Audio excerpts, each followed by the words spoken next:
ساجد ہدایت کا افسانہ کلبوت، آواز نادر خان سرگرو۔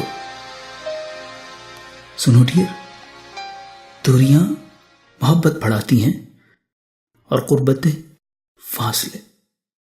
فاصلے حد سے بڑھ جائیں تو عشق کا روپ دھار لیتے ہیں۔ پھر ایک جنون عاشق کو گھیر لیتا ہے، جسم معدوم ہوتے جاتے ہیں۔ عاشق لینے اور دینے کے فطری عمل سے ماورا ہو جاتا ہے، اس کا محبوب ایک مرکزہ بن جاتا ہے اور عاشق ہوتے ہوتے آخر کار اس مرکزے کا حصہ بن جاتا ہے۔ اس کا جنون ایک تڑپ بن کر اس کے باقی ماندہ احساس کو جلا کر راکھ کر دیتا ہے۔ یوں عاشق کی دیوانگی کی راکھ سے فرزانگی کا جنم ہوتا ہے، اور وہ فرزانہ کی جانا میں کون کی تسبیح کرتے کرتے ایک بند دروازے کے سامنے آ کھڑا ہوتا ہے اور اپنی سانسیں ہار دیتا ہے۔ ایک سفر، ایک ماہیت، ایک جنگ کا یکسر خاتمہ ہو جاتا ہے۔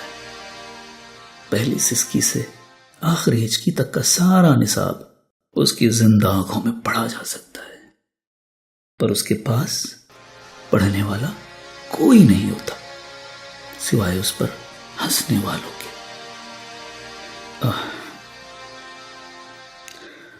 اس کے لاشے پر اس کا جسم، ایک دوسرا جسم، ایک رات جس میں وہ پیدا ہوا اور ایک شام جس میں وہ راکھ ہوا، سب کے سب ہنس رہے ہوتے ہیں۔ اس ہنسی کے شور میں اس کا کلبوت قبر میں اتر جاتا ہے اور کچھ عرصے بعد اس کی قبر پر ایک دربار اگاتا ہے، اور پھر ایک نیا جسم اپنے ہی کلبوت کی انگلی تھامے اس دربار کی سیڑھیاں چڑھتا دکھائی دیتا ہے۔ ایک الوہی دائرہ، وہی پرانا سمے کا چکر، تکرار مسلسل، ایک بار پھر، جس کو کوئی نہیں بتائے گا کہ بند دروازے کبھی نہیں کھلتے۔ تم یہ کیا لے کے بیٹھے اس وقت؟